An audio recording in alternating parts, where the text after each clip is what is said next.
नहीं होनी चाहिए। चलिए स्टार्ट कर।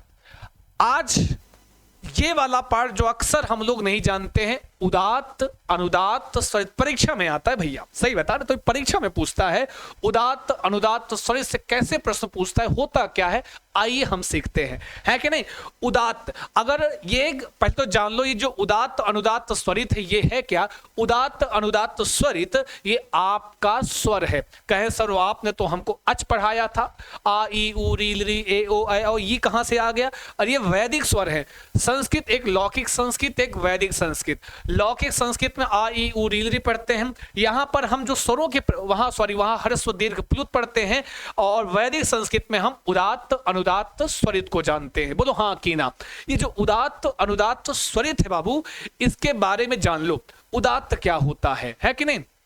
आपने देखा होगा जो हमारे वेद पाठी होते हैं, जो गुरुकुल पद्धति के लोग होते हैं, वो वेद का पाठ करते हैं तो उनका हस्त संचालन ऐसे ऐसे ऐसे करके हस्त संचालन होता है।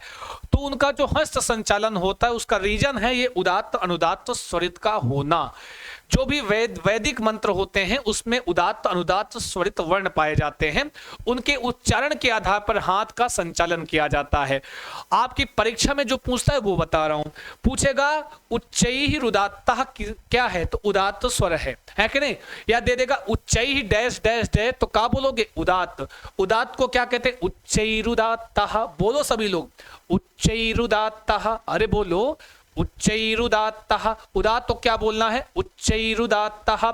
हम कह सकते हैं जिन स्वरों के उच्चारण हमारे जिह्वा मुख के ऊपरी भाग को स्पर्श करती है, या यूं कह लो जिन स्वर वर्णों के उच्चारण मुख के ऊपरी भाग से होता है उसको उदात्त स्वर कहते हैं। इसीलिए इसको क्या कहा गया, उच्चैरुदात्तः।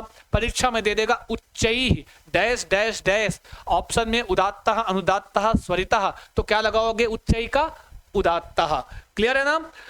और सबका चिन्ह होता है, चिन्ह बताते हैं।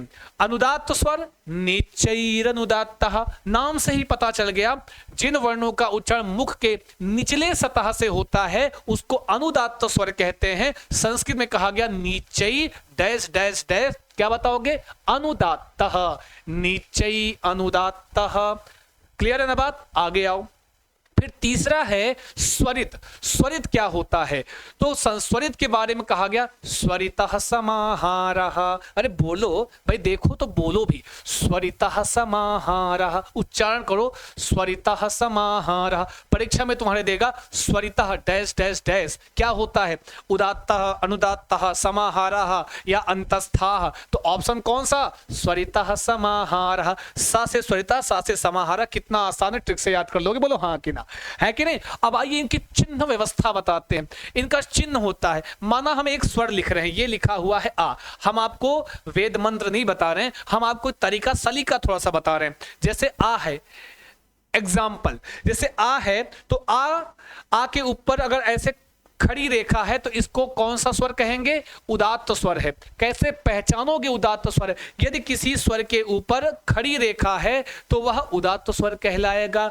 अगर किसी स्वर के नीचे पड़ी रेखा है तो ये पड़ी रेखा किसका चिन्ह है, अनुदात्त स्वर का चिन्ह है। कहें सर स्वरिता समाहारा क्या होता है, तो स्वरिता समाहारा का कोनो चिन्ह नहीं होता है, नॉर्मली लिखा है।